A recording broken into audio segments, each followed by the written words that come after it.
चलिए पढ़ाई चालू करें।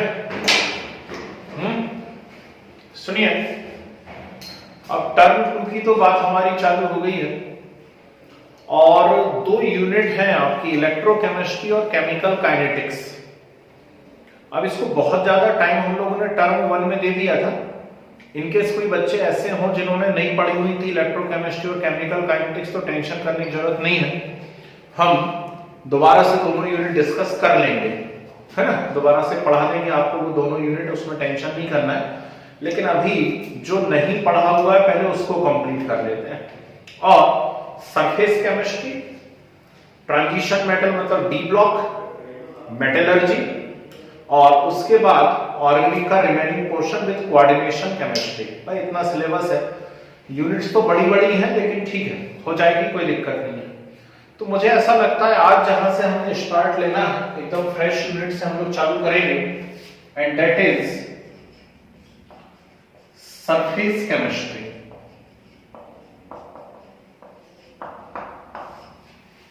यहां से चालू करेंगे। क्या होने वाला है ध्यान से सुनिएगा, बहुत ही प्यारी सी यूनिट है और है फिजिकल यूनिट का ही पोर्शन, लेकिन महसूस ऐसा होता है जैसे कि हम इनऑर्गेनिक केमिस्ट्री पढ़ रहे है। फिजिकल का ही पोर्शन इनऑर्गेनिक जैसी लगती है थोड़ी सी। कुछ बच्चों ने पढ़ा हुआ है पहले से, कुछ ने नहीं पढ़ा हुआ है, तो थोड़ा डीप में पढ़ लें जरा इस यूनिट को। काफी अच्छे क्वेश्चंस बन सकते हैं और किस लेवल के पेपर आएंगे वो अब आप लोगों ने देख चुके हैं। अच्छे से लेवल चेक कर लिया है तो कहीं से भी अपने नोट्स में या एक्सप्लेनेशन में कमी नहीं रहनी चाहिए, ठीक है ना। तो चलिए शुरू करते हैं।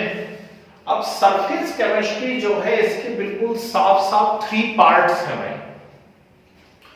फर्स्ट पार्ट जो आज हम लोग स्टार्ट करने जा रहे हैं, इसके अंदर हमें क्या डिस्कस करना है? इस पार्ट के अंदर हमें पढ़ना है एडसॉर्प्शन। फर्स्ट पोर्शन जो आप लोग यहां डिस्कस करोगे, इसमें हमें क्या पढ़ना है? एडसॉर्प्शन पढ़ना है। ये फर्स्ट पोर्शन रहेगा। लगभग 1 से 1.5 या 2 क्लासेस इसके अंदर लगेंगी। इसके बाद फिर हम पढ़ेंगे पार्ट 2। पार्ट 2 में हमें डिस्कस करना है कैटलिस्ट, ठीक है। और फिर थर्ड पोर्शन आएगा इस यूनिट का, इसमें हमें डिस्कस करना है कोलाइड। तो 3 चीजें यहां पर आने वाली है। पहली चीज आने वाली है यहां पर एडसॉर्प्शन, दूसरा पोर्शन आने वाला है कैटलिस्ट, और थर्ड पोर्शन आने वाला है कोलाइड। सबसे बड़ा पोर्शन इसमें कोलाइड है, मैक्सिमम क्वेश्चन उसमें से ही आते रहते हैं। लेकिन चलिए पहले हम यहां से शुरुआत करते हैं। ये भी एक इंपॉर्टेंट पोर्शन है एडसॉर्प्शन। पहले भी कई बार इस टर्म को हम लोग यूज कर चुके हैं। कहां यूज कर चुके हैं? तो हम एक जनरल बात किया करते थे, जैसे केमिकल काइनेटिक्स में भी हम पढ़ रहे हैं, इलेक्ट्रोकेमिस्ट्री में हम लोगों ने शी पढ़ा हुआ है, और शी में क्या हुआ था? प्लेटिनम के ऊपर जाकर के हाइड्रोजन गैस चिपक गई थी, हुआ था ऐसा। तो कोई भी एक सब्सटेंस के मॉलिक्यूल, ध्यान से सुनना डेफिनेशन, वो लिक्विड भी हो सकता है, गैस भी हो सकता है, कुछ केसेस में वो सॉलिड भी हो सकता है। जब जाकर के दूसरी सरफेस के ऊपर चिपक जाते हैं, सरफेस के ऊपर चिपक जाते हैं, then the phenomena known as what? Adsorption। फिर से बोल देता हूं, addition of molecule of one substance over the surface of other substance is known as what? Adsorption। जैसे यहां एक सिंपल से एग्जांपल से हम लोग बात करते हैं। ये मार्कर मेरे हाथ में है, इस मार्कर के अंदर कोई इंक भरी हुई है और उस इंक से मैंने क्या करा हुआ है? बोर्ड के ऊपर लिख दिया है, ठीक है ना। मार्कर के अंदर इंक है और इंक से मैंने बोर्ड के ऊपर लिख दिया है। तो यहां ये जो इंक मैं यूज कर रहा हूं, ध्यान से सुनिएगा, यहां ये जो इंक मैं यूज कर रहा हूं, इस इंक के लिए टर्म यूज होगी एडसॉर्बेट। क्या लिखा हुआ है? पढ़ने में आ रहा है, ध्यान से देख लीजिए। जो इंक यहां पर है, इंक के लिए क्या टर्म यूज करेंगे आप? एडसॉर्बेट, ओके। और ये जो बोर्ड यहां पर है, इस बोर्ड के लिए टर्म यूज होगी एडसॉर्बेंट, ठीक। अब ये आपके क्वेश्चंस बन गए सब, है ना, अभी कुछ नहीं मालूम, अभी बोर्ड को भी नहीं मालूम कि वो आपको एमसीक्यू टाइप क्वेश्चन पेपर देने वाला है या सब्जेक्टिव टेस्ट पेपर देने वाला है। तो हमारी तैयारी दोनों टाइप से होनी चाहिए। तो जो सब्सटेंस जाकर के चिपक रहा है, ध्यान से सुनो, जो सब्सटेंस जाकर के चिपक रहा है, जैसे यहां पर इंक जाकर के चिपक रही है, तो उसके लिए आप क्या टर्म यूज करोगे, एड्सॉर्बेट। जिस सरफेस के ऊपर जाकर के चिपक रहा है उस सरफेस के लिए आप क्या टर्म यूज करोगे, एड्सॉर्बेंट। और दोनों को यदि हम मिला दें डेफिनेशन को तो हम क्या कहेंगे, addition of adsorbate over the surface of adsorbent is known as what, adsorption। फिर से बोलूं या समझ में आ रहा है क्या कहा मैंने, addition of adsorbate over the surface of adsorbent is known as what, adsorption। इसे हम एड्सॉर्प्शन कहा करते हैं। इससे क्लियर बात समझ में आ गई, कोई दिक्कत तो नहीं इसके अंदर, ठीक। ये मार्कर से मैं लिख रहा हूं, ये देखो ये मैं लिख रहा हूं, ऐसा मैंने लिख दिया, क्या कहा इसे मैंने, एड्सॉर्प्शन, ठीक। और यदि मैं इसको हटा दूं यहां सरफेस पे से, तो मैं इसे क्या कहूंगा, जल्दी से बोल के बताइए कोई, क्या कहूंगा, बोलेगा कोई, डिसॉर्प्शन। क्या कहेंगे हम इसको, डिसॉर्प्शन। तो सब्सटेंस जाकर के सरफेस के ऊपर चिपक रहे हैं, एड्सॉर्प्शन हो रहा है, सब्सटेंस को आप सरफेस पे से हटा रहे हैं, डिसॉर्प्शन हो रहा है। क्लियर है बात, ठीक है ना। यदि कोई गैस जाकर के, जैसे अभी हम शी के बारे में बात कर रहे थे, शी में क्या हो रहा था, हाइड्रोजन जाकर के किसके ऊपर चिपक रही थी, प्लेटिनम के ऊपर चिपक रही थी। तो किसी गैस का यदि मेटल के ऊपर एड्सॉर्प्शन होता है, ध्यान से सुनिएगा, गैस का यदि मेटल के ऊपर एड्सॉर्प्शन होता है तो इसके लिए हम लोग इस एड्सॉर्प्शन को एक अलग टर्म से शो करते हैं और वो टर्म होती है ऑकल्शन। क्या कहोगे आप उसको, ऑकल्शन कहोगे। तो ये एड्सॉर्प्शन तो है, लेकिन ये स्पेशल टाइप का एड्सॉर्प्शन है और इस एड्सॉर्प्शन को हम लोग क्या कहेंगे, ऑकल्शन कहेंगे। Is it clear. तो कितनी सारी छोटी छोटी टर्म हो गई, देखिए सबसे पहले अपने आप में टर्म है एड्सॉर्प्शन, एड्सॉर्प्शन के बाद सेकंड टर्म आई है एड्सॉर्बेट, एड्सॉर्बेट के बाद नेक्स्ट टर्म आई है एड्सॉर्बेंट, एड्सॉर्बेंट के बाद डिसॉर्प्शन और डिसॉर्प्शन के बाद क्या आ गई एक और term, occlusion. Is it clear.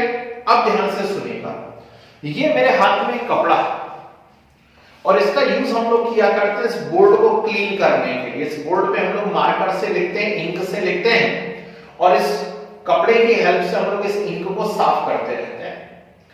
तो नेचुरल सी बात है कि ये जो इंक हम कपड़े की हेल्प से साफ कर रहे हैं वो इंक जाकर के इस कपड़े के ऊपर चिपक रही है। ध्यान से सुनना बात को, मतलब कौन सी प्रोसेस हो रही है, एड्सॉर्प्शन हो रही है। दूसरा पॉइंट, क्या वो इंक सिर्फ सरफेस के ऊपर ही चिपक रही है या इस कपड़े की सरफेस के अंदर भी चली गई है, जल्दी से बोल के बताइए। क्या वो इंक सिर्फ सरफेस के ऊपर चिपकी रह जाएगी या सरफेस के अंदर भी चली जाएगी, जाएगी या नहीं जाएगी, बिल्कुल जाएगी, ठीक। वो इंक सरफेस के अंदर भी चली जाएगी और जब सब्सटेंस सरफेस के अंदर मूव कर जाते हैं तो उसके लिए हम यहां पे दूसरी टर्म यूज करते हैं, दैट इज एब्सॉर्प्शन। क्या टर्म यूज करते हैं उसके लिए, एब्सॉर्प्शन। जब तक सरफेस के ऊपर चिपके हुए हैं आप उसे कह रहे हैं एड्सॉर्प्शन, जब सरफेस के अंदर चले गए तो हम उसे क्या कह रहे हैं, एब्सॉर्प्शन। आई यहां तक बात समझ में, कोई दिक्कत तो नहीं, ठीक। अब इसके अंदर क्या हुआ है, देखो इस कपड़े के अंदर एड्सॉर्प्शन भी हुआ है और एब्सॉर्प्शन भी हुआ है, ठीक। बोलने में हो सकता है आपके कानों तक आवाज थोड़ा कंफ्यूजिंग पहुंच रही हो, तो मैं इसे फिंगर लगा लगा के बता देता हूं। इस कपड़े के अंदर एड्सॉर्प्शन भी हुआ है और एब्सॉर्प्शन भी हुआ है, दोनों काम एक साथ हुए हैं। और जब दोनों काम एक साथ होते हैं तो इसे हम क्या कहा करते हैं, इसे हम कहते हैं सॉर्प्शन।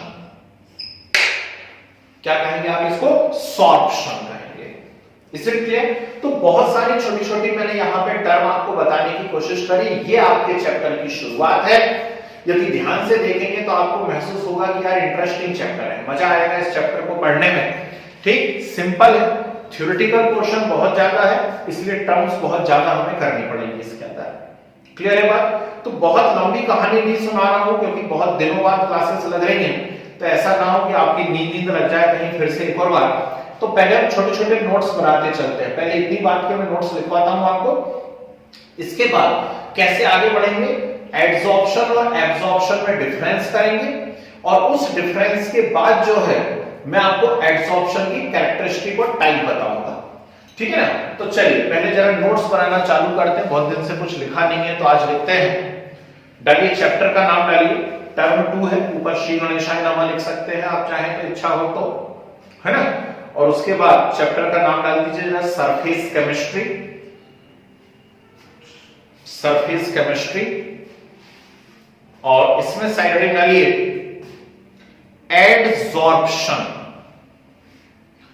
एडसॉर्प्शन लिखिए, इसकी डेफिनेशन लिखिए, फिनोमिना ऑफ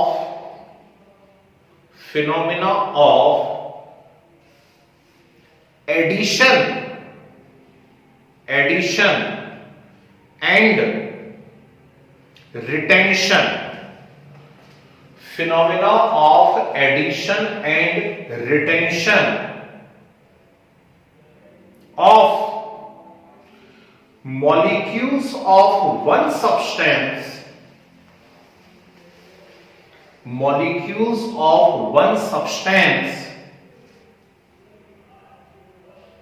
स्मॉल ब्रैकेट में लिखे, जनरली लिक्विड और gas,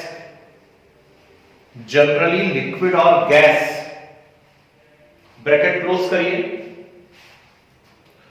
over the surface of other substance, phenomena of addition and retention of molecule of one substance over the surface of other substance, small bracket में लिखिए, generally solid और liquid, generally solid और liquid, bracket close करिए, is known as adsorption,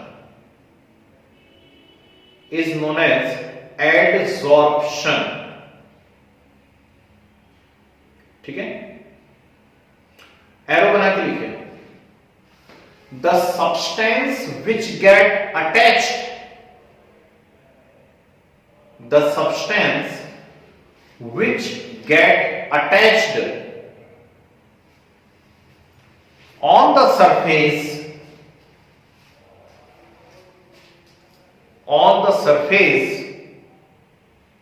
is known as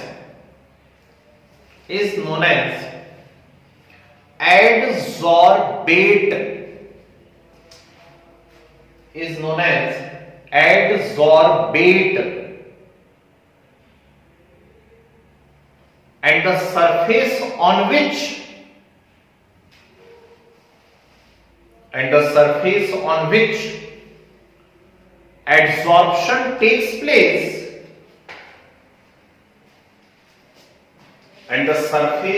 on which adsorption takes place, is known as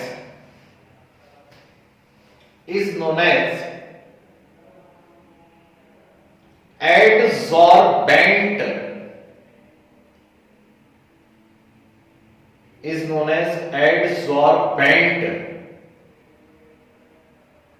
ठीक है? तो arrow बना करके लिखिए, addition of एडसॉर्बेट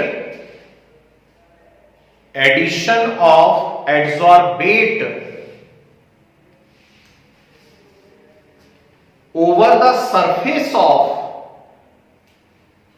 addition of adsorbate over the surface of adsorbent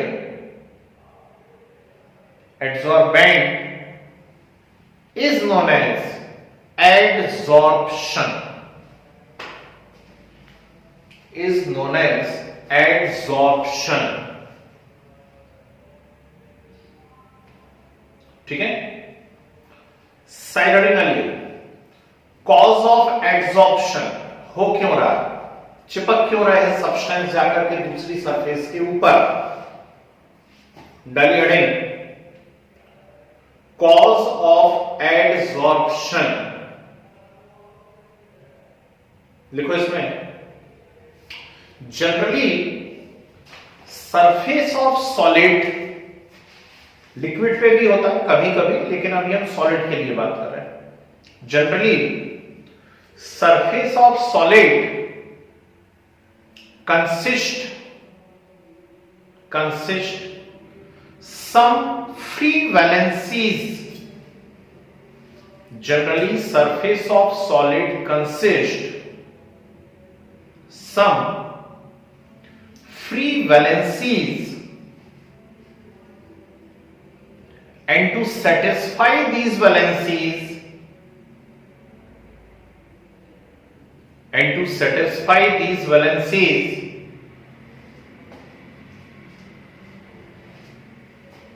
molecules of liquid or gas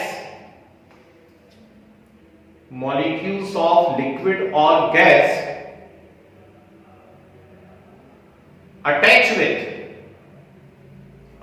with surface of solid,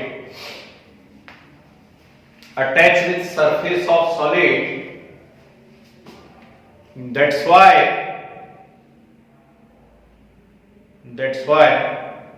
adsorption takes place.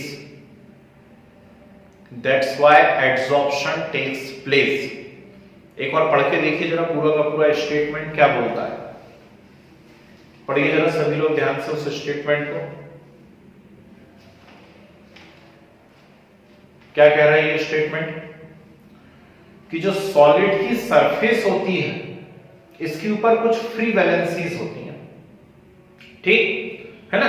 एक best example जैसे मैं आपसे बात करता हूं कि मोस्ट ऑफ द रिएक्शन के अंदर हम क्या देखते हैं कि ट्रांजिशन मेटल्स को एज अ कैटलिस्ट यूज किया जाता है।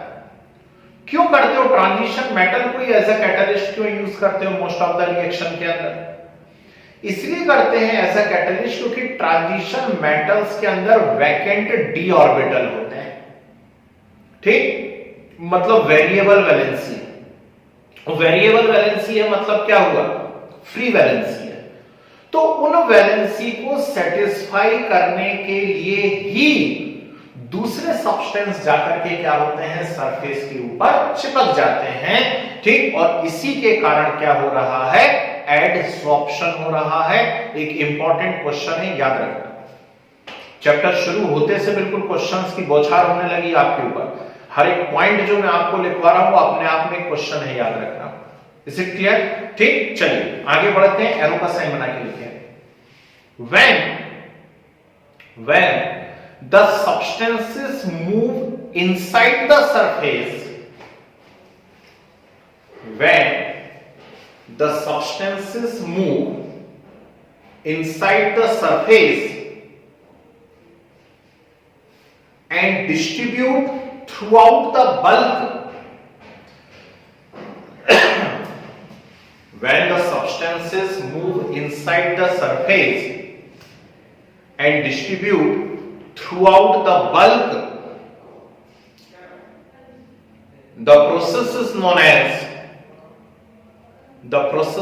as absorption. The process is known as absorption. ठीक है, ओके। फिर एरो बना के लिखिए। when both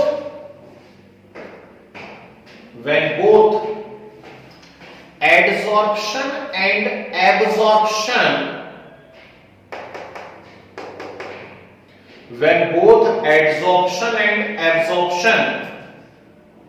occur simultaneously,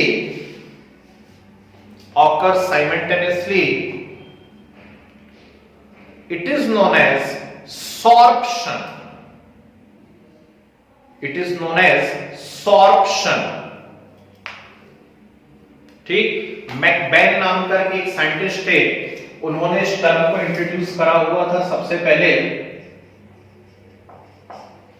ठीक है, तो सॉर्प्शन टर्म हमें मालूम होना चाहिए कि सॉर्प्शन का मीनिंग क्या है। एक्चुअली कहीं भी आइडियल एड्सॉर्प्शन होना थोड़ा सा डिफिकल्ट होता है, तो जब भी एड्सॉर्प्शन होता है साथ में थोड़ा ना थोड़ा एब्सॉर्प्शन तो हो ही जाता है। जैसे इस बोर्ड की ही हम बात करें, बहुत लंबे समय से हम लोग इसके ऊपर लिखते चले आ रहे हैं, तो कुछ ना कुछ इंक जो है इसकी सरफेस से अंदर तो चली ही गई है। आइडियल एड्सॉर्प्शन क्या है? आइडियल एड्सॉर्प्शन ये है कि सिर्फ और सिर्फ सरफेस के ऊपर ही चिपका रहा है ना, लेकिन थोड़ा थोड़ा एब्सॉर्प्शन हो जाता है, उसको रोकना पूरा प्रैक्टिकली पॉसिबल नहीं हो पाता है। तो इसीलिए इस टर्म को इंट्रोड्यूस करा गया है। कौन सी टर्म है यहां पे? सॉर्प्शन। तो सॉर्प्शन क्या कहना चाह रहा है? एड्सॉर्प्शन और एब्सॉर्प्शन दोनों साथ साथ हो रहे हैं। Is it clear? ठीक, नेक्स्ट फिर एरो का साइन बना करके लिखिए। When gases adsorb, when gases adsorb on metal, when gases adsorb on metal, it is known as occlusion. When gases adsorb on metal, it is known as occlusion. ठीक है, फिर आगे बना के लिखे। Removal of adsorbate, removal of adsorbate from adsorbent, removal of adsorbate from adsorbent is known as desorption. ठीक, removal of adsorbate from adsorbent is known as desorption, desorption. ठीक है, बढ़िया। तो ये सारी की सारी टर्म जो भी हम लोगों ने बोर्ड पे देखी हुई थी, इन सभी को हमने डिस्कस कर लिया है। ठीक, पहले एक सिंपल सा क्वेश्चन लिखिए, जरा हेडिंग डालिए डिफरेंस या कंपैरिजन, जो भी आपको लिखना हो, डिफरेंस या कंपैरिजन जो भी लिखना हो, दो कॉलम बनाइए। लेफ्ट साइड लिखिए एड्सॉर्प्शन, राइट साइड लिखिए absorption. Good evening sir. Good evening जी।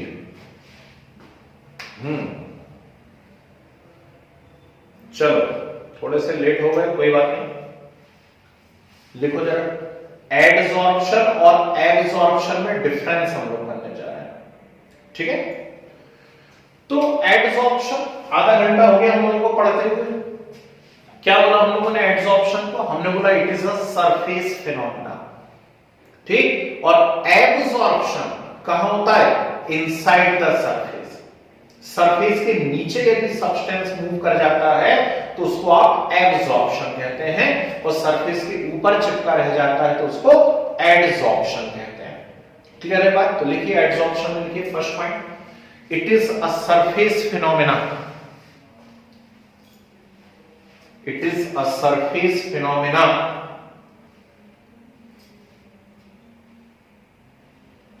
एब्सॉर्प्शन में लिखिए takes place inside surface, takes place inside surface।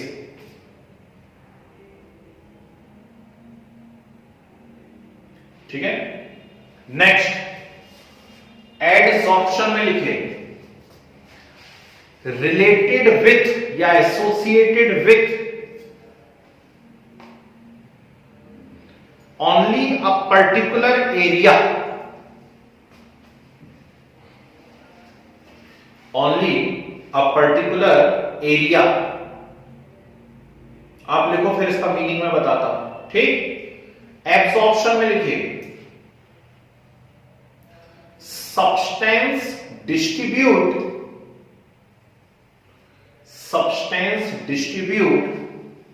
Uniformly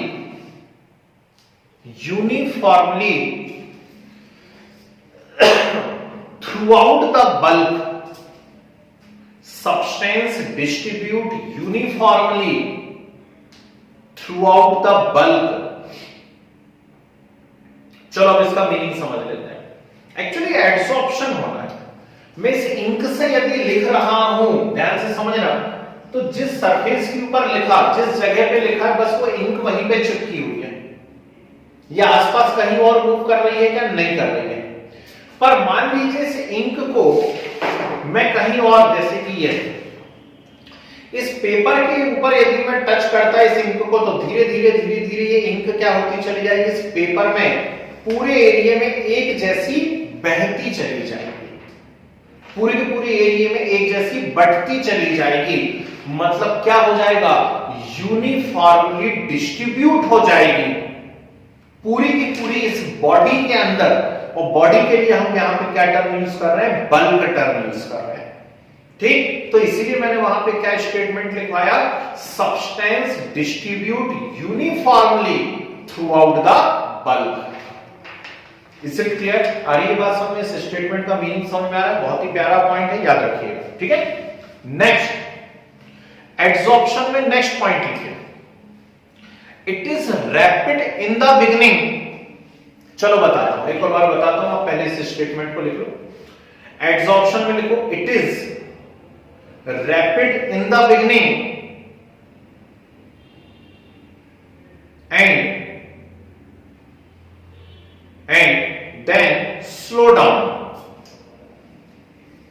then slow down, absorption में लिखिए, absorption takes place with uniform rate, takes place with uniform rate. चलिए, तो demand आई थी, जरा पहले एक और बार बात कर देता हूं। डिफरेंस तो समझ में आ रहा है? सरफेस के ऊपर चिपक रहा है तो एडसॉर्प्शन कह रहे हो, सरफेस के अंदर चला जा रहा है तो एब्सॉर्प्शन कह रहे हैं। अब यदि सब्सटेंस सिर्फ सरफेस के ऊपर चिपकता है, सोचिए, यदि सिर्फ सरफेस के ऊपर चिपकता है तो एक पर्टिकुलर एरिया पे चिपका रह जाएगा। मतलब एडसॉर्प्शन एक पर्टिकुलर एरिया तक ही रिलेटेड रहता है। अब कई बार क्या होता है, हम लोगों के साथ, बॉयज के साथ अक्सर हो जाता है ऐसा कि कोई भी पेन है हमारे पास, पहले इंक पेन चला करते थे, आपने उसको पॉकेट में रख लिया। अब पॉकेट में रख लिया, वो पेन जो है वो लीक कर गया तो उसमें से इंक निकलना चालू हो गई। इंक निकलना चालू हो गई तो हम देखते हैं पूरी पूरी ऐसी फैल जाती है। होता है नहीं होता है? बस यही बात तो मैंने आपको लिखवाई है। क्या लिखवाया मैंने आपको? मैंने आपको लिखवाया distribute uniformly throughout the bulk, यानी उसके अंदर जो मटेरियल है वो जितनी भी सरफेस अवेलेबल है वहां पे इनसाइड, उसमें पूरे में क्या होता चला जाता है? एक जैसा फैलता चला जाता है। आ रही है बात समझ में? ठीक, नेक्स्ट पॉइंट भी सुन लीजिए कि एडसॉर्प्शन जो होता है it is rapid in the beginning. ऐसा क्यों? क्योंकि इनिशियली जो आपके पास सरफेस है, मान लो ये रेड कलर से जो एक बॉक्स मैंने बनाया, ये एक सरफेस है, तो इनिशियली ये सरफेस पूरी की पूरी खाली पड़ी हुई है, पड़ी सरफेस पूरी खाली। आप जितना चाहो इसके ऊपर एडसॉर्प्शन करा सकते हो, लेकिन धीरे धीरे अवेलेबल सरफेस क्या होती चली जाती है? कम होती चली जाती है। और अवेलेबल सरफेस जैसे जैसे कम होती चली जाएगी तो नेचुरल बात है कि यहां पर क्या होता चला जाएगा? जैसे जैसे अवेलेबल सरफेस कम होती चली जाएगी, वैसे वैसे एडसॉर्प्शन की रेट भी क्या होती चली जाएगी? डिक्रीज होती चली जाएगी। एब्सॉर्प्शन में क्या होता है? एब्सॉर्प्शन में पूरी की पूरी बॉडी में ये एक जैसा डिस्ट्रीब्यूट होता है सब्सटेंस, इसलिए एब्सॉर्प्शन हमेशा यूनिफॉर्म रेट से चलता रहता है। एक बाल्टी में पानी लीजिए, ऊपर तक भर लीजिए उस पानी को, एक कपड़ा डुबाइए, ठीक, और कपड़े का एक सिरा, अरे फटा हुआ दिखा तो नहीं आप लोगों को, कोई बात नहीं, तो कपड़े का एक सिरा यहां बाल्टी में डुबा दीजिए, दूसरा नीचे लटके रहने दीजिए, ऐसा करके देखना क्या होगा। ठीक, यहां से पानी आकर धीरे धीरे यहां से टपकना चालू हो जाएगा। अब क्या ऐसा होता है कि शुरू में टप टप टप टप गिरा, फिर बहुत तेज धार लग गई और फिर सटाक से बाल्टी खाली हो गई? ऐसा कभी हुआ है क्या? नहीं हुआ है। ठीक, बिल्कुल एक जैसी रेट से क्या होगा, वहां पे पानी टपकता रहेगा, क्योंकि यहां पे कौन सी प्रोसेस चल रही है? एब्जॉर्प्शन। अब बोलिए, किसी को डाउट है इन सारे के सारे पॉइंट के अंदर, या फिर मैं आगे बढ़ सकता हूं? जल्दी से एक बार नजर मार लीजिए, कहीं कोई डाउट है? हाँ जी, complete body, throughout the bulk मतलब पूरी की पूरी बॉडी, जो भी बॉडी इन्वॉल्व है वहां पर, उस पूरी की पूरी बॉडी के अंदर एक जैसा डिस्ट्रीब्यूशन होता है, इसको बोलते हैं through out the bulk. Is it clear? आगे बात समझे? ठीक है, चलिए हेडिंग डालिए, कैरेक्टरिस्टिक्स ऑफ एब्जॉर्प्शन लगाइए, मोस्ट इंपॉर्टेंट है कैरेक्टरिस्टिक्स ऑफ एब्जॉर्प्शन। अब सुनिए ध्यान से, बहुत ही इंपॉर्टेंट और बहुत ही अच्छी बात बता रहा हूं। यहां पे क्या हो रहा है, ये मान लीजिए लिक्विड ही है या कोई गैस ही है, वो आकर के इस सरफेस के ऊपर चिपक रही है। गैस के मॉलिक्यूल होंगे तो ऐसे आएंगे, धड़ाक से आकर के इसके ऊपर टकराएंगे और वहीं पे चिपक करके रह जाएंगे। तो नेचुरल सी बात है कि दो सरफेस जब आपस में मिल रही हैं तो एक दूसरे से टकरा रही हैं, और टकरा रही हैं तो उनके ऊपर कुछ ना कुछ फ्रिक्शन हो रहा होगा, और यदि फ्रिक्शन हो रहा है, सरफेस आपस में रगड़ खा रही हैं, तो बोलिए इस प्रोसेस में डेफिनेटली क्या रिलीज होगी? एनर्जी रिलीज होगी, हाँ या ना? अपने दोनों हाथ लीजिए, बैठे तो हैं सभी लोग, ठीक, बैठे बैठे अभी कुछ नहीं लिख रहे हो यदि, तो अपने दोनों हाथ ऐसे उठाओ और ऐसा ऐसा करना चालू करो, है ना? ठंड भी जोरदार है, रिकॉर्ड टूट गया, 96 ईयर में पहली बार इतनी ठंड पड़ी है, क्यों? तो अपने दोनों हाथ उठाओ और ऐसे ऐसे करो। जब आप ऐसे ऐसे हाथ करेंगे तो आप महसूस करेंगे आपके हाथ गर्म हो गए, क्यों? क्योंकि सरफेस आपस में क्या हो रही है? रगड़ खा रही है, फ्रिक्शन हो रहा है आपस में, ऐसा हो रहा है। तो ऐसा ही तो एब्जॉर्प्शन में भी होगा ना, कि एक मॉलिक्यूल आया और दूसरी सरफेस के ऊपर आकर के टकरा गया और वहां पे चिपका है। तो नेचुरल बात है कि दोनों के बीच में कुछ ना कुछ फ्रिक्शन तो हुआ होगा। मतलब ये प्रोसेस जो है एब्जॉर्प्शन की, it is always and always exothermic in nature. सुना मैंने क्या कहा? तो ये प्रोसेस हमेशा और हमेशा कैसी होती है? एक्सोथर्मिक नेचर की होती है। और यदि एक्सोथर्मिक है तो बोलिए डेल एच का साइन कैसा होगा? Del H is always negative. शायद अभी टर्म 1 के किसी पेपर में भी आया था, राउल्ट लॉ से रिलेटेड कोई क्वेश्चन, उसमें डेल एच नेगेटिव वगैरह था या क्या था, ऐसा मुझे क्लिक कर रहा है, कोई क्वेश्चन था। ठीक, तो पहली कैरेक्टरिस्टिक है एब्जॉर्प्शन की, एक एक्सोथर्मिक प्रोसेस है, मतलब हमेशा और हमेशा डेल एच का साइन कैसा होता है? नेगेटिव होता है। क्लियर है बात? चलिए दूसरी बात सुनते हैं। एक कंटेनर है, let it is a container, इसके अंदर कोई गैस भरी हुई है। बहुत ध्यान से सुनना, बहुत ही प्यारा स्टेटमेंट बोल रहा हूं। मान लीजिए नाइट्रोजन और हाइड्रोजन भरी हुई थी, ठीक है? अब नाइट्रोजन और हाइड्रोजन यहां पे भरी हुई है, नॉर्मल कंडीशन में ये आपस में रिएक्ट करेंगी क्या? नहीं करने वाली, ठीक? तो मैंने क्या करा, कोई एक पर्टिकुलर टेम्परेचर प्रेशर दिया और ऊपर से आयरन डाल दिया। क्या है ये? आयरन यहां पर है, सुनना ध्यान से, ठीक? अब पोरस आयरन डाल दो आप, है ना, या फिर पाउडर्ड आयरन डाल दो, कैसा भी डाल दो, लेकिन आयरन आपने वहां पे डाल दिया। अब जब आयरन आपने वहां पर डाला तो नाइट्रोजन और हाइड्रोजन जाकर के आयरन के ऊपर चिपकने लगे। ध्यान से सुनना स्टेटमेंट, क्या कहा मैंने? मैंने कहा नाइट्रोजन और हाइड्रोजन जाकर के आयरन के ऊपर चिपकने लगी। जब आयरन के ऊपर जाकर के वो चिपकने लगी तो बताइए नाइट्रोजन और हाइड्रोजन की मूवमेंट जो थी वो इंक्रीज हो गई या डिक्रीज हो गई? जल्दी क्विक, क्या पूछा? नाइट्रोजन और हाइड्रोजन के मॉलिक्यूल जो मूव कर रहे थे यहां वहां, उनकी मूवमेंट कैसी हो गई? डिक्रीज हो गई। बिल्कुल सही बात है। मूवमेंट डिक्रीज हो गई मतलब उनके अंदर डिसऑर्डर डिक्रीज हो गया। क्या डिक्रीज हो गया? डिसऑर्डर, रैंडमनेस, मूवमेंट डिक्रीज हो गई। और हम अच्छे से जानते हैं, हम बहुत ही पढ़े लिखे बच्चे हैं, अपने अपने स्कूल के टॉपर हैं हम लोग, कि रैंडमनेस या डिसऑर्डर या मूवमेंट के लिए जो टर्म हम यूज करते हैं वो होती है एंट्रोपी। गलत बोल दिया भाई साहब आपने, मैं जो बोल रहा हूं उसे सुनिए। तो रैंडमनेस या डिसऑर्डर या मूवमेंट के लिए जो टर्म यूज होती है वो क्या होती है? एंट्रोपी। और डिसऑर्डर डिक्रीज हुआ है मतलब एंट्रोपी डिक्रीज हुई है, और एंट्रोपी डिक्रीज हुई है, that's why del S is also negative. ठीक, तो एड्सॉर्प्शन के लिए डेल एच भी नेगेटिव होता है और साथ में डेल एस भी कैसा होता है?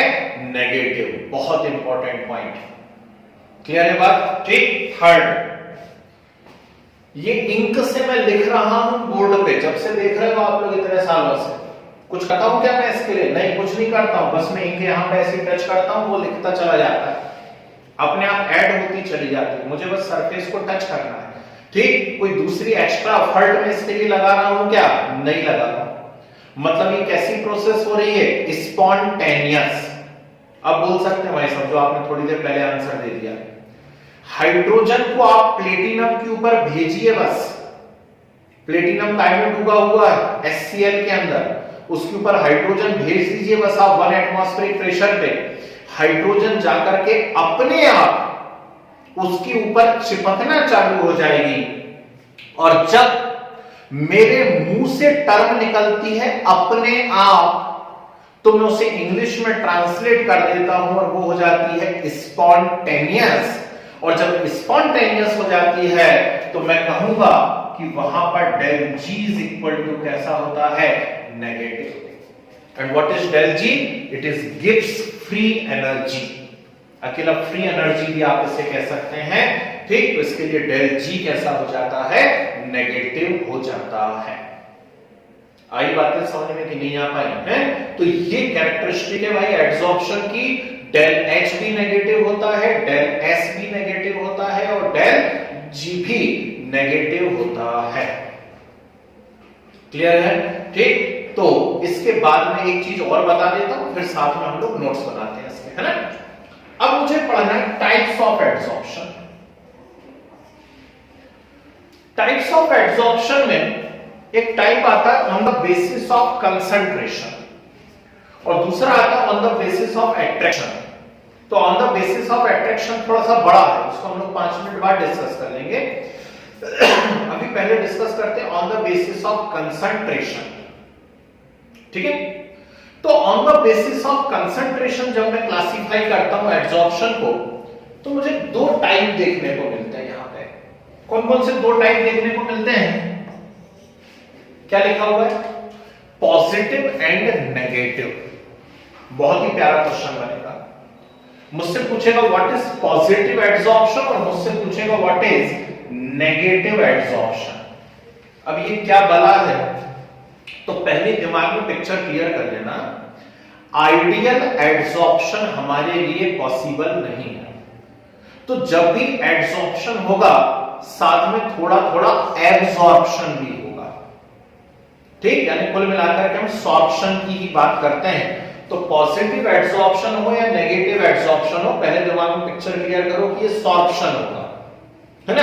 यानी एड्सॉर्प्शन और एब्सॉर्प्शन दोनों प्रोसेस होंगी। अब क्या होता है पॉजिटिव और नेगेटिव एड्सॉर्प्शन, जरा सुनिए और ध्यान से देखते हैं। वापस से मान लीजिए मेरे पास ये कोई चीज एक सरफेस है ना, और मैंने कोई गाढ़ा गाढ़ा मटेरियल ले लिया, बढ़िया ठंड पड़ रही है अच्छी, तो इस समय भजियों का अपना एक अलग ही आनंद रहता है ना? जो भी आप उससे कहते हो, आपके यहाँ कुछ और टर्म चलती हो सकता, हम लोग भजिया बोलते हैं उसको। तो बेसन लिया अपन ने, पकोड़े, हाँ पकोड़े नहीं बोल सकते, सही बोला। बेसन लिया, बढ़िया उसको पानी के अंदर घोला, कुछ प्याज कोई दूसरे मटेरियल डाल दिए।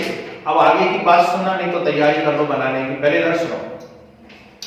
बेसन आपने लिया है, पानी के अंदर डाला है और गाढ़ा गाढ़ा पेस्ट बनाया है, गाढ़ा गाढ़ा, और उस गाढ़े गाढ़े पेस्ट को उठा करके इस पेपर की शीट के ऊपर रख दीजिए। सुनना क्या कहा है, गाढ़ा गाढ़ा पेस्ट है, उसको उठा करके पेपर शीट के ऊपर रख दीजिए, पेपर के ऊपर रख दीजिए। अब आप क्या महसूस करेंगे, नीचे भी आपको वैसा का वैसा महसूस होगा कि जैसा ऊपर है?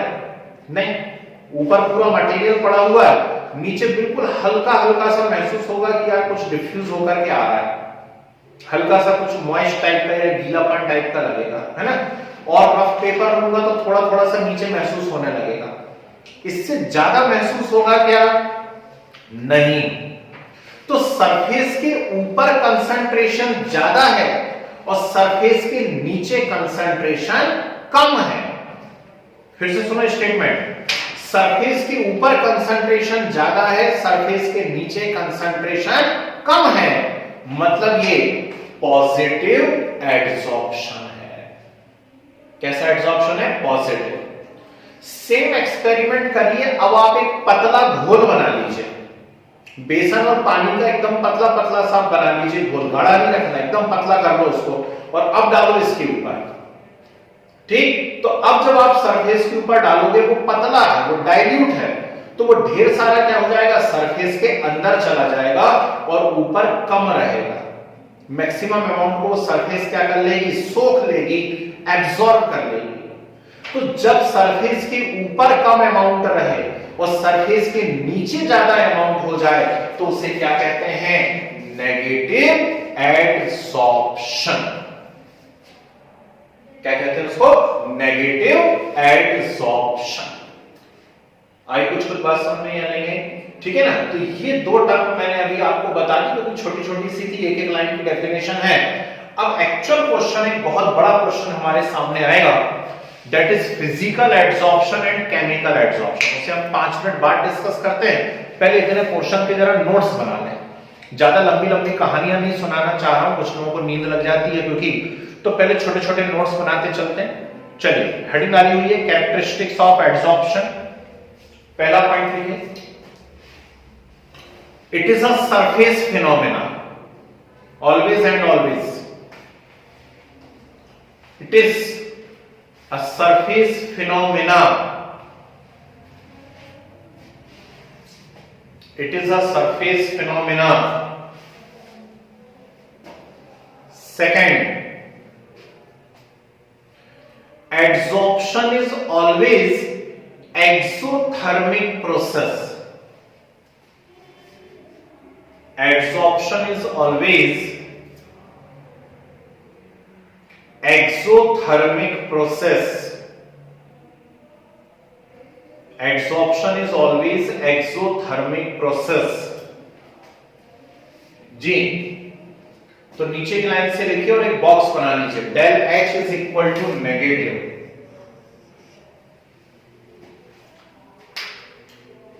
Del H is equal to negative, ठीक है। डेल H क्या है, एंथैल्पी चेंज है, नेगेटिव साइन है मतलब एक्सोथर्मिक रिएक्शन है। नेक्स्ट पॉइंट लिखो, adsorption always result in, adsorption always results in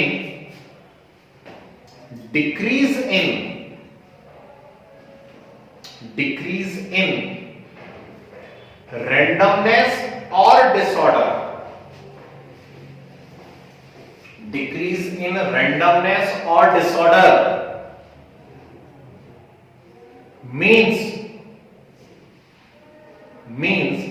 entropy decrease,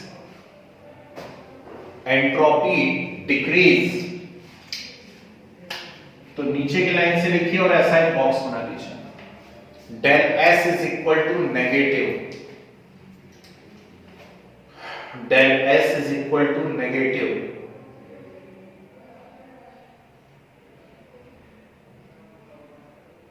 ठीक है। नेक्स्ट पढ़िए, adsorption is spontaneous process, adsorption is spontaneous process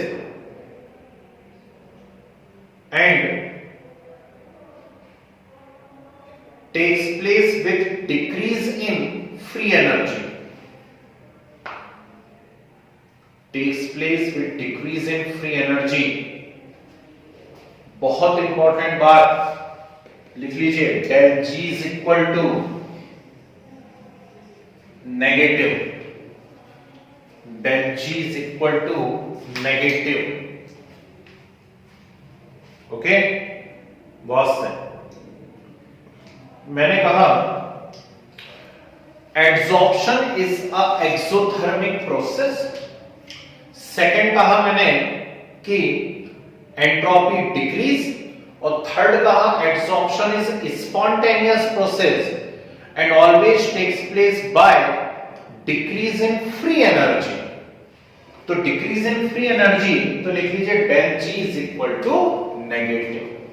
तो तीनों बातें नेगेटिव है, del H भी नेगेटिव है, del S भी नेगेटिव है और del G भी नेगेटिव है। और जिन भी बच्चों ने 11th में थोड़ी भी पढ़ाई की हो अच्छे से, उन्होंने थर्मोडायनेमिक्स यूनिट जरूर पढ़ी होगी, और थर्मोडायनेमिक्स यूनिट यदि पढ़ी होगी तो वहां पे del G is equal to del H minus T del S एक इक्वेशन आया करती थी। जरा नाम बताना, इस इक्वेशन का नाम क्या था? Quick. del G is equal to del H minus T del S का नाम क्या था? जल्दी बोलिए। Very good, Gibbs free energy नाम था। बच्चे, इसका नाम था गिब्स हेल्महोल्ट्ज इक्वेशन। ठीक, ऐसा मत करो यार, है ना, ऐसा जुल्म मत करो सब्जेक्ट के ऊपर, थोड़ा सा याद रखो चीजों को यार। अब भी फरवरी में आपका आईआईटी का पेपर चला रहा है, तो फिर वही बात हो जाती है, आईआईटी की स्पेलिंग चेंज हो जाती है, वो आईटीआई हो जाता है ना, तो ऐसा नहीं करो। ठीक, del G is equal to del H minus T del S Gibbs Helmholtz equation है। तो कृपया करके 11th की कॉपी उठाइए, थर्मोडायनामिक्स निकालिए और इस पोर्शन को ढूंढिए, है ना, वहां आपको ये सब कंडीशन क्लियर हो जाएंगे कि del H नेगेटिव होता है तो क्या del S negative, del G negative. मैं अभी नहीं पढ़ा सकता, मजबूरी, और आपको पढ़ना हो तो 11th में आज से थर्मोडायनामिक्स चालू हो रहा है, आकर के बैठिए, सीखिए वहां पर थर्मोडायनामिक्स के अंदर, ठीक है ना। चलिए, तो मजबूरी है, कोर्स थोड़ा सा ज्यादा है और हमें फटाफट कंप्लीट करना है, इसलिए आगे बढ़ना पड़ेगा। डिसाइडिंग फैक्टर्स, नहीं सॉरी, हेडिंग आ गई पहले, types of adsorption. Types of adsorption,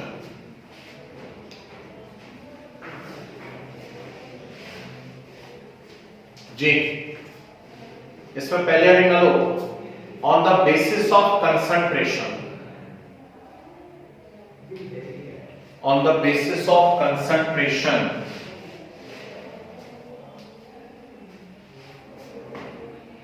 लिखिए following two types, following two types.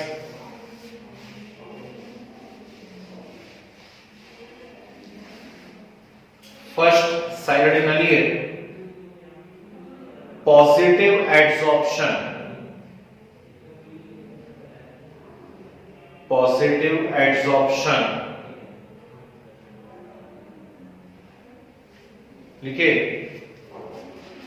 when the concentration of adsorbate, when the concentration of adsorbate is more on the surface,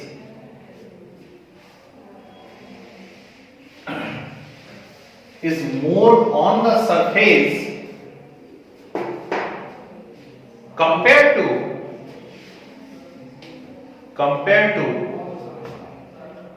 its concentration in the bulk, compared to its concentration in the bulk, then it is known as positive adsorption.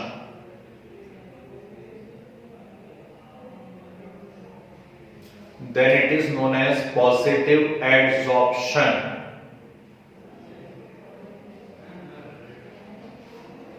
ठीक है,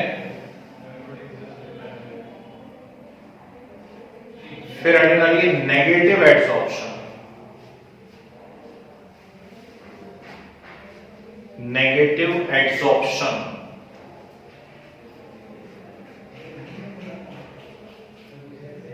लिखे. When concentration of adsorbate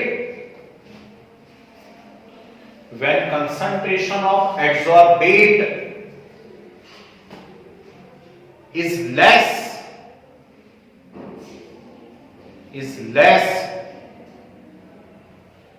on the surface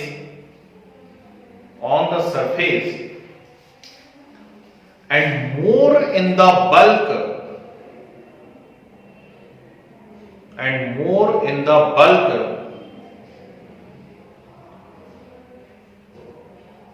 then it is known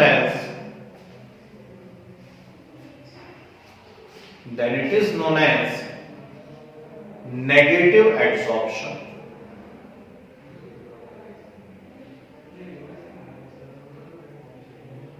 negative adsorption. Example जरा important लगा के लिखिए, इसका important लगा के एग्जाम्पल लिखो.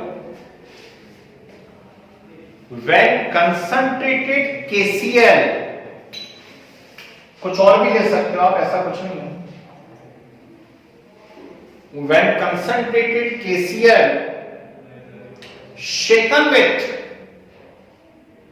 मिलाया हिलाया अपन ने, शेक किया, shaken with bone or blood charcoal. When concentrated KCl shaken with bone or blood charcoal, it show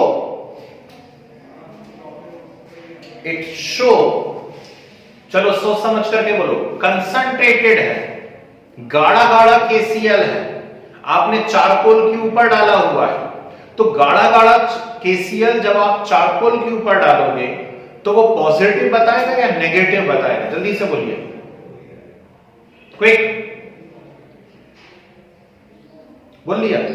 चलो बहुत सही है, ठीक है, बिल्कुल सही बात है, वेरी गुड. तो लिख लीजिए, when concentrated KCl shaken with bone or blood charcoal, it show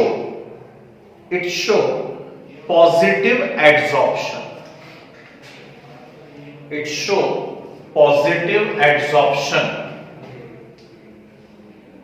sir एक बार प्लीज रिपीट कर दीजिए. When concentrated KCl shaken with bone or blood charcoal, it show positive adsorption.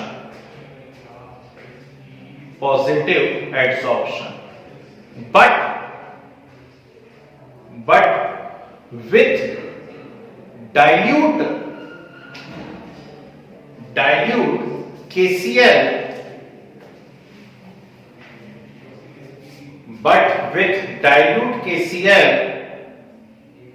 negative adsorption takes place. With dilute KCl, negative adsorption takes place. Okay, ठीक है, चलो बढ़िया. तो यह थोड़ा सा मुझे खुद महसूस हो रहा है कि स्पीड में काम चल रहा है, लेकिन जरूरी भी है, मजबूरी भी है. एक बार जरा नजर मार करके देख लीजिए, आज जितना जो कुछ हमने पढ़ा हुआ है, कहीं इस पोर्शन में कहीं कोई भी दिक्कत तो नहीं आ रही, किसी टर्म में, किसी पॉइंट में, ठीक मन में बैठा हो कि यार ये वाला पॉइंट समझ में तो आया नहीं और हम पूछ भी ना पाए. तो एक बार कृपया करके देख लीजिए जल्दी से, नहीं तो फिर मुझे नेक्स्ट क्वेश्चन पे पहुंचना है. देखिए, किसी को कोई भी एक पॉइंट नजर आ रहा हो, कुछ हो तो बोलिए.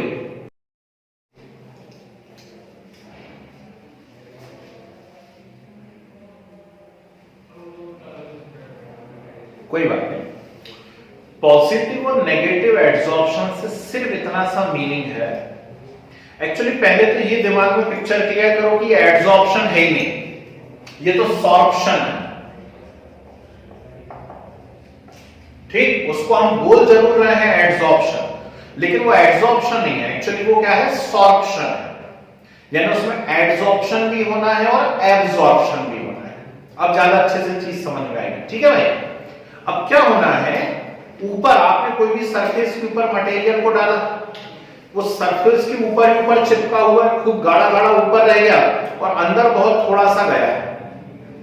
तो ऊपर ऊपर है गाढ़ा गाढ़ा, नीचे बहुत कम गया हुआ है, मतलब एब्सॉर्ब नहीं हो पाया। और एब्सॉर्ब नहीं हो पाया तो उसको क्या कहोगे आप, पॉजिटिव। और यही मटेरियल यदि आप पतला डाल देते, पतला घोल, मैंने बेसन वाले एग्जांपल्स इसलिए समझाने की कोशिश करी, ऐसा नहीं कि पकोड़े मुझे बड़े पसंद है ना, सिर्फ ये बताना चाह रहा हूं कि यदि आप गाढ़ा गाढ़ा पेस्ट बनाते हो बेसन का, है ना, जलेबी बनते देखिए, चलो जलेबी की बात करते हैं। तो जलेबी जब बना करती है तो एक कपड़े के अंदर बांधते हैं वो लोग उसको, नीचे छोटा सा छेद रहता है और फिर उसको यूं यूं यूं करते रहते हैं, ऐसे करते हैं। तो वो छेद में से आ रहा है, जबकि प्रेशर तो पूरे पे एक जैसा पड़ रहा है। तो यहां कपड़े में से भी मटेरियल को बाहर आ जाना चाहिए कि नहीं आना चाहिए, पर वो आता है क्या, नहीं आता है। क्यों, क्योंकि वो गाढ़ा है, तो वो कपड़े के ऊपर ही ऊपर चिपका रहता है, उसके अंदर नहीं घुस पाता। मतलब क्या है, ये पॉजिटिव है। और यदि वहां पतला वाला ले लेते ना, है ना, नीचे छेद नहीं करा और पतला पतला लिया और ऐसे करके दबाया जैसे ही, तो ऐसे फब्बारे निकल जाते चारों तरफ से कपड़े में से, होता ना, तो वो कैसा हो जाता, नेगेटिव हो जाता। ठीक, मतलब सरफेस के ऊपर कुछ बचा ही नहीं, सब फब्बारा मार करके दूसरी तरफ निकल गया, तो उसको नेगेटिव कहते हैं। अब आगे बात समझे, ठीक है। चलिए अब डालिए हेडिंग और लगाइए मोस्ट इंपॉर्टेंट। यदि सब्जेक्टिव पेपर हो रहा है तो ये आएगा, और यदि ऑब्जेक्टिव भी हो रहा है तो इसी में से आएंगे सबसे ज्यादा क्वेश्चन। डालिए heading, on the basis of attraction force, on the basis of attraction force। सुनिए ध्यान से, एट्रैक्शन फोर्स के बेसिस पर एड्सॉर्प्शन के दो टाइप किए जाते हैं। कौन कौन से दो टाइप किए जाते हैं, ध्यान से सुनो। जब वीक एट्रैक्शन फोर्स होते हैं, फिजिकल बॉन्ड, फिजिकल फोर्स, तो वीक फिजिकल बॉन्ड या फिजिकल फोर्स जब होते हैं, किस किस के बीच में, एड्सॉर्बेट और एड्सॉर्बेंट के बीच में। जो बच्चे अभी भी कंफ्यूज हैं टर्म में, वो फिर से सुन लीजिए। जो भी सब्सटेंस आकर के चिपक रहा है उसे एड्सॉर्बेट कहते हैं। जिस सरफेस पे आकर के चिपक रहा है उस सरफेस को एड्सॉर्बेंट कहते हैं। समझ गए बात को। तो यदि एड्सॉर्बेट और एड्सॉर्बेंट के बीच में वीक फोर्सेस है, फिजिकल फोर्स या फिजिकल बॉन्ड है, तो जो एड्सॉर्प्शन होता है उस एड्सॉर्प्शन को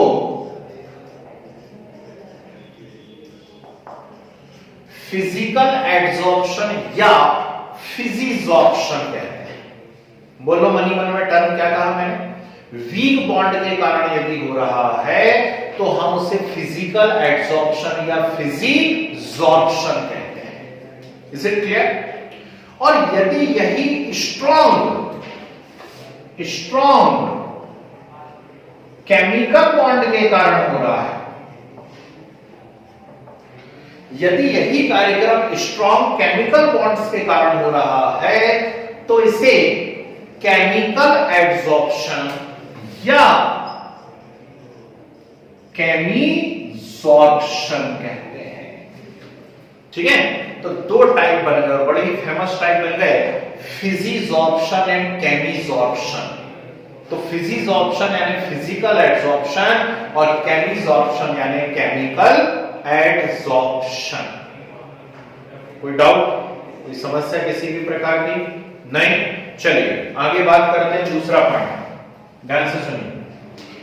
फिजिकल एड्सॉर्प्शन होता है वीक बॉन्ड के कारण, वीक फिजिकल बॉन्ड या फिजिकल फोर्सेस के कारण। और इन वीक फिजिकल बॉन्ड या फिजिकल फोर्सेस को हमने 11th क्लास में क्या कहा हुआ है, जल्दी से बोलिए, वॉन डर वॉल फोर्सेस। ठीक, वॉन डर वॉल फोर्स कहते हैं।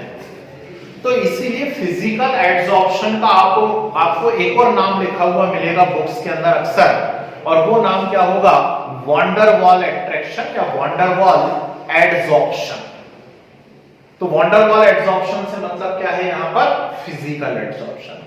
और केमिकल की जो थ्योरी जिस साइंटिस्ट ने दी हुई है उनके नाम के ऊपर इसका नाम बोला गया है। नाम सुन के कुछ लोगों को अपना पिछला जन्म भी याद आ सकता है, और क्या है वो,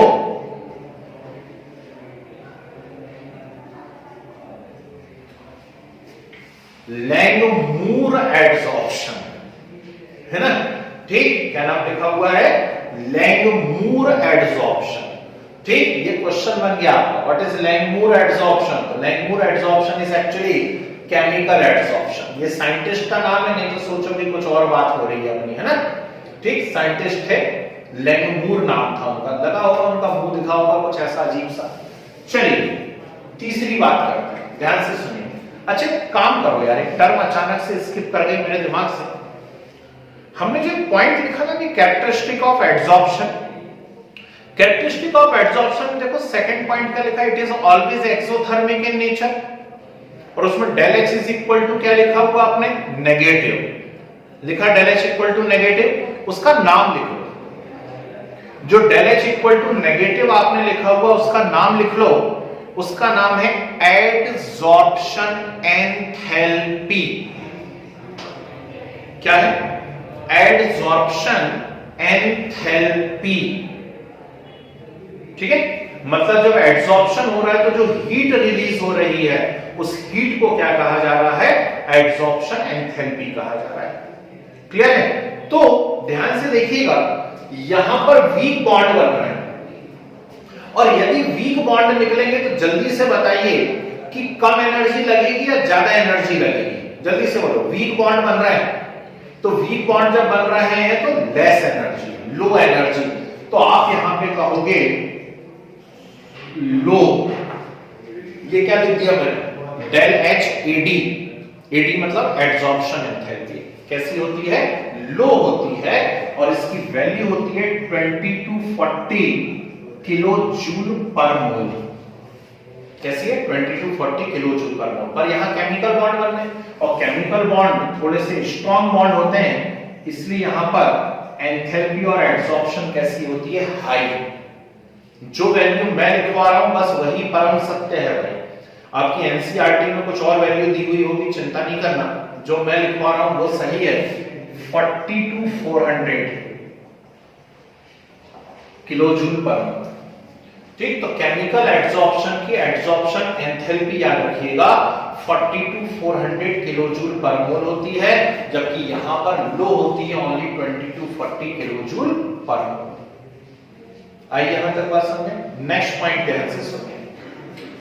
जैसे जैसे मैं प्रेशर इंक्रीज करता जाऊंगा, बहुत अच्छे से सुनना, जैसे जैसे मैं प्रेशर इंक्रीज करता जाऊंगा वैसे वैसे फिजिकल एडसॉर्प्शन भी क्या होता चला जाएगा, इंक्रीज।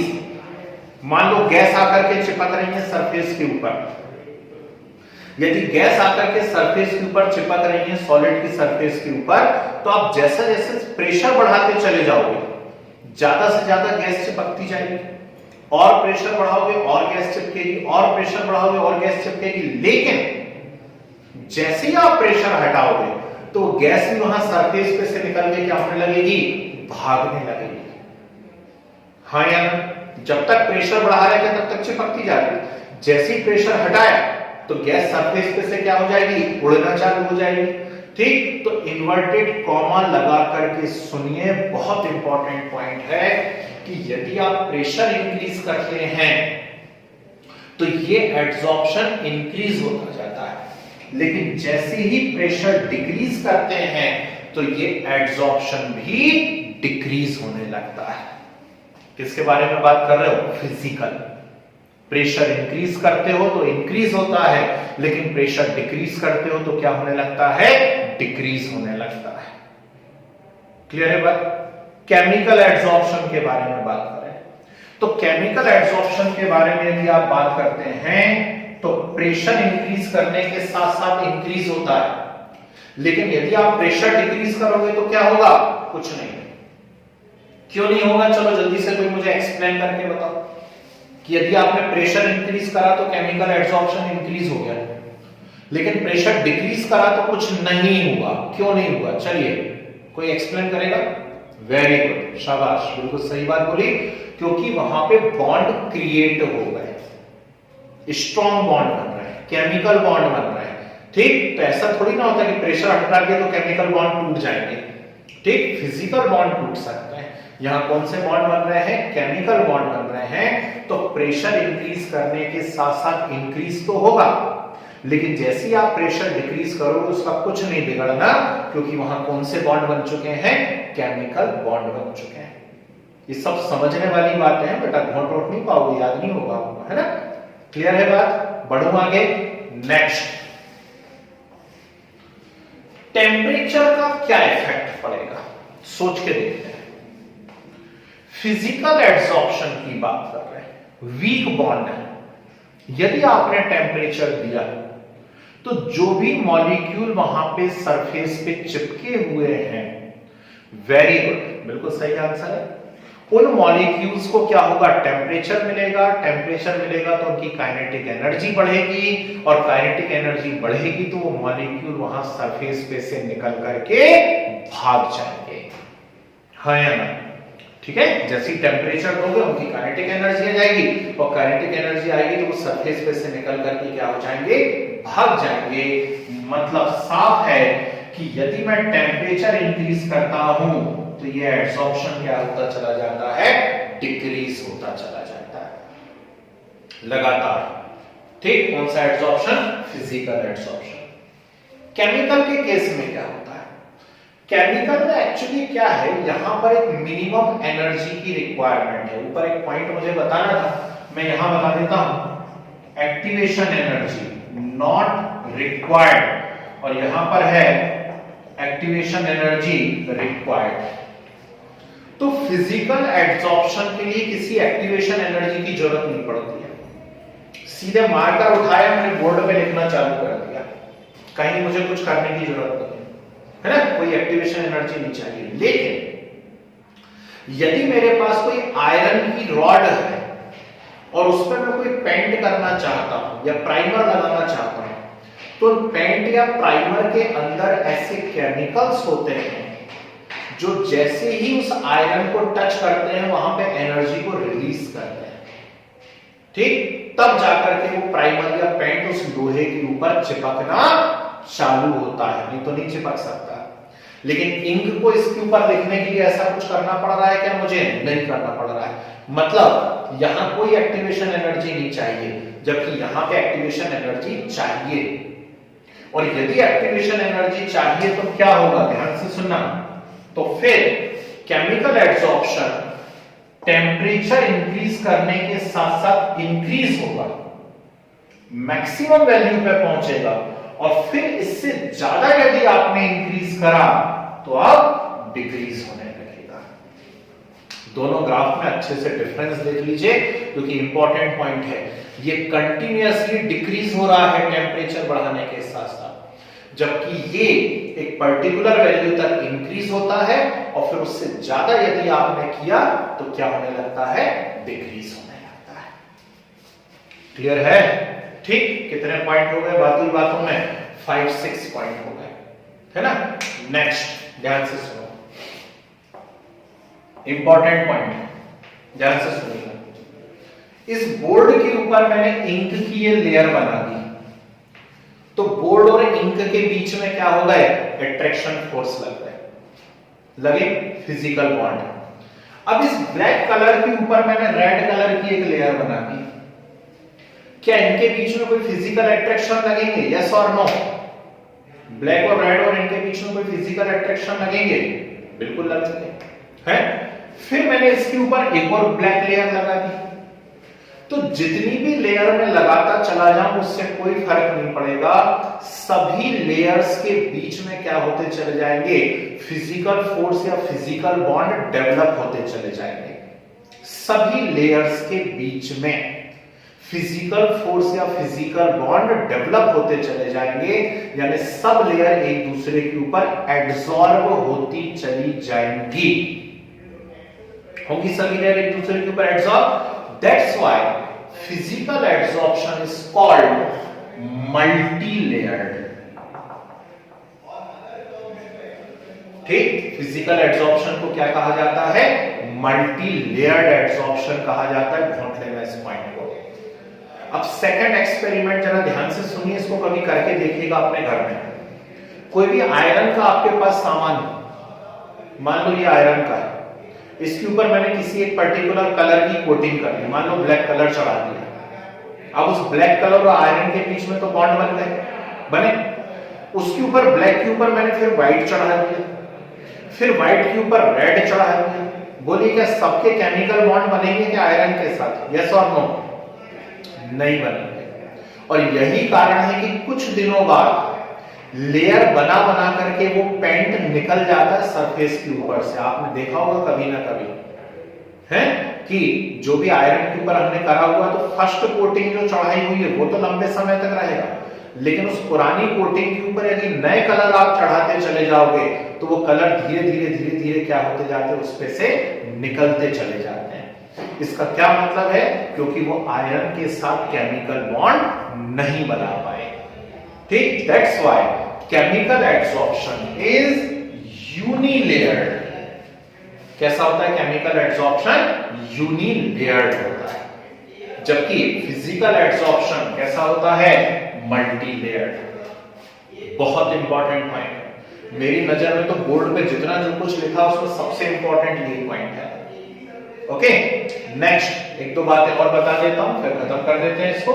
ध्यान से सुनिएगा। मेरे पास एक बीकर में गैस है और एक बीकर में लिक्विड है। किसका फिजिकल एड्सॉर्प्शन आसानी से होगा, गैस का या लिक्विड का? जल्दी बताइए। लिक्विड आसानी से चिपकेगा या गैस आसानी से चिपकेगा? जल्दी से बताइए। अरे सिंपल सी बात है यार। ठीक, लिक्विड आसानी से चिपकेगा, इसमें सोचने वाली क्या बात है?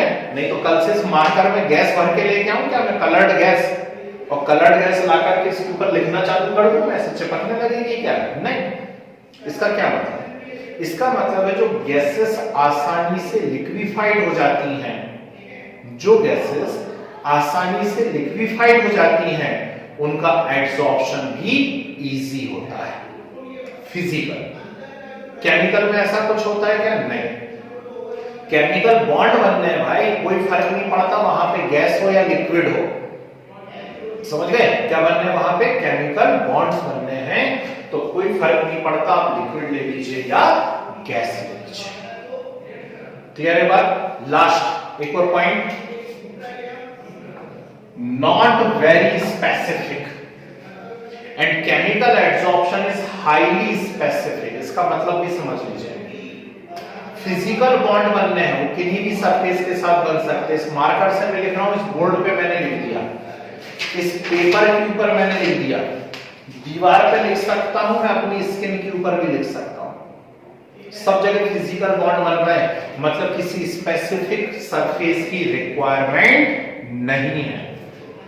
पर आयरन का प्राइमर यदि है, आप जब जाते हो ना वहां पे शॉप पे हार्डवेयर पे, तो अंकल से कहते हैं अंकल जरा प्राइमर देना या अंकल जरा पेंट देना, तो पूछते हैं कि कौन सा पेंट चाहिए आपको भैया, दीवारों पे पोतने वाला चाहिए आपको या फिर लोहे पे लगाने वाला चाहिए, ऐसा पूछता है।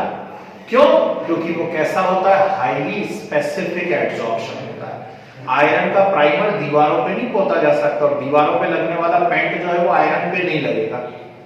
ठीक, अब कोई कंपनी यदि बना दे ऐसा कि दोनों पे कॉमन लग जाए तो वो बात अलग है। ठीक है ना? ये कैसा होता है, हाईली स्पेसिफिक होता है केमिकल एड्सॉर्प्शन। तो भैया ये एक मोस्ट इंपॉर्टेंट क्वेश्चन आपने डिस्कस किया। यदि सब्जेक्टिव पेपर आना है तो पूरा का पूरा आ जाएगा, और यदि फिर से ऑब्जेक्टिव आना है तो इसके बीच के कोई से भी छोटे छोटे पॉइंट्स पूछे जा सकते हैं। क्लियर है बात? ठीक, तो चलिए नोट्स बना लीजिए जरा फटाफट, है ना, ओवरडोज हो जाएगी नहीं तो पहले दिन।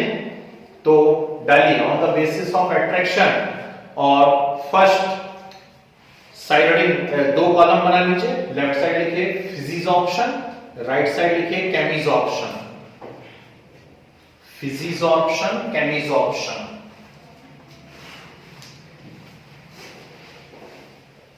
लिखिए फर्स्ट पॉइंट लिखिए फिजिजॉर्प्शन में, it is physical adsorption, it is physical adsorption and due to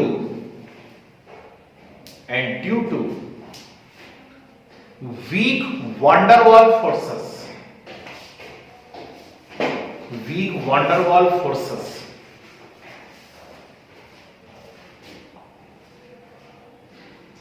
यानी कि it is chemical adsorption, it is chemical adsorption and due to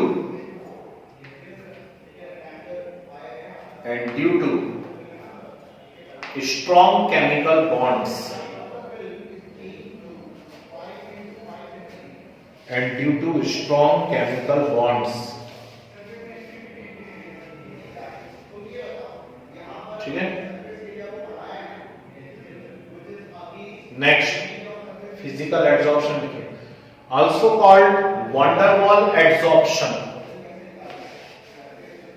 also called van der Waals adsorption,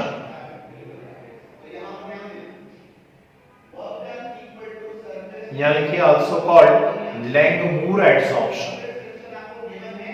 LANGMUIR, Langmuir adsorption.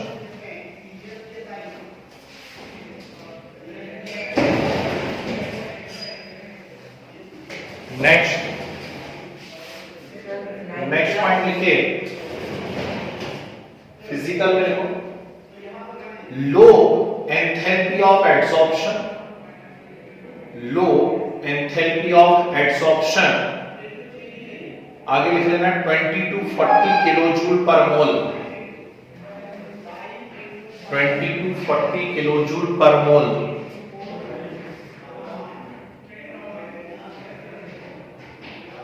यहां लिखिए high enthalpy of adsorption, high enthalpy of adsorption 40 to 400 kilojoule पर मोल, 40 to 400 kilojoule पर मोल, ठीक है। Next लिखिए physical में increase with pressure, increase with pressure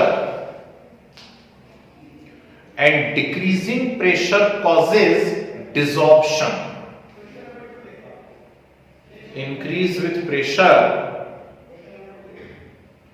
and decreasing pressure causes desorption.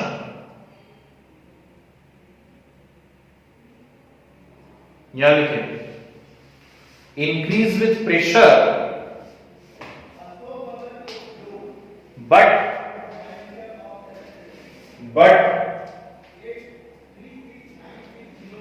decreasing pressure not causes desorption, decreasing pressure not causes desorption।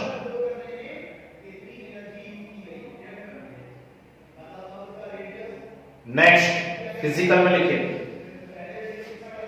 Decrease with increase in temperature, decrease with increase in temperature,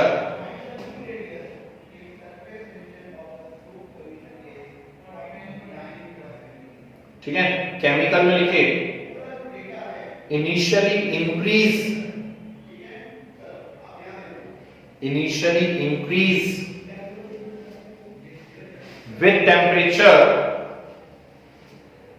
temperature and then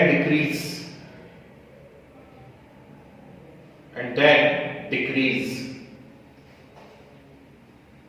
ठीक है। Next physical में activation energy not required, activation energy not required, यहां पे लिखिए required,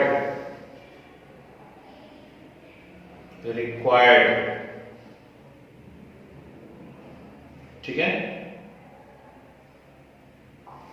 next physical में it is multi layered,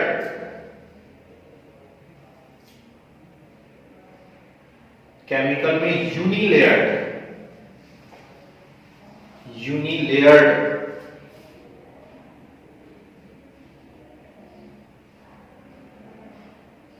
next physical में लिखें gases which easily liquefied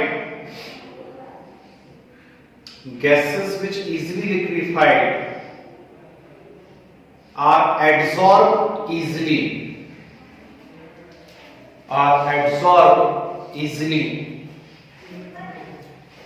gases which easily liquefied are absorbed easily। Chemical में लिखिए no relation,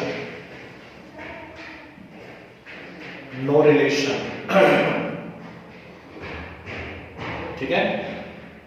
last physical में लिखिए नॉट वेरी स्पेसिफिक,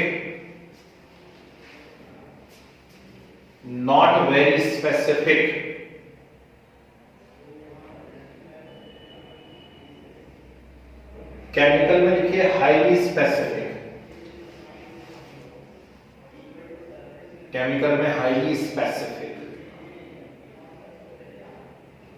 ठीक है जी। तो ये बहुत इंपॉर्टेंट क्वेश्चन हुआ है, चैप्टर की शुरुआत है, ऐसा ही पूरा चैप्टर है आपका, ठीक। समझने वाला ज्यादा है लेकिन प्रॉपर नोट्स होने चाहिए आपके पास, ठीक है ना। तो अब इसमें हम लोगों को कुछ इसके एग्जांपल्स लिखने हैं, फिजिकल एड्सॉर्प्शन के, केमिकल एड्सॉर्प्शन के, फैक्टर्स लिखने हैं। दो में आपको एड्सॉर्प्शन आइसोथर्म करवाऊंगा, फ्रिमलिक एंड लैंगमूर, और एप्लीकेशन ऑफ एड्सॉर्प्शन, मतलब एक क्लास और लगेगी अभी, ठीक, तब जाकर के एड्सॉर्प्शन हो पाएगा, है ना। तो बस कुछ बच्चों की दूसरी क्लास भी है ना, नेक्स्ट टाइमिंग भी है, फिर मेरी भी दूसरी क्लास के बच्चे आने वाले हैं, तो इसको हम यहाँ पे रोकेंगे आज, और नेक्स्ट क्लास में एड्सॉर्प्शन का रिमेनिंग पार्ट कंप्लीट करेंगे, ठीक है भाई। किसी को कोई डाउट हो तो रुक जाइए, डिस्कशन करते हैं, नहीं तो बाकी फिर हम लोग नेक्स्ट क्लास में कंटिन्यू करते हैं, ओके।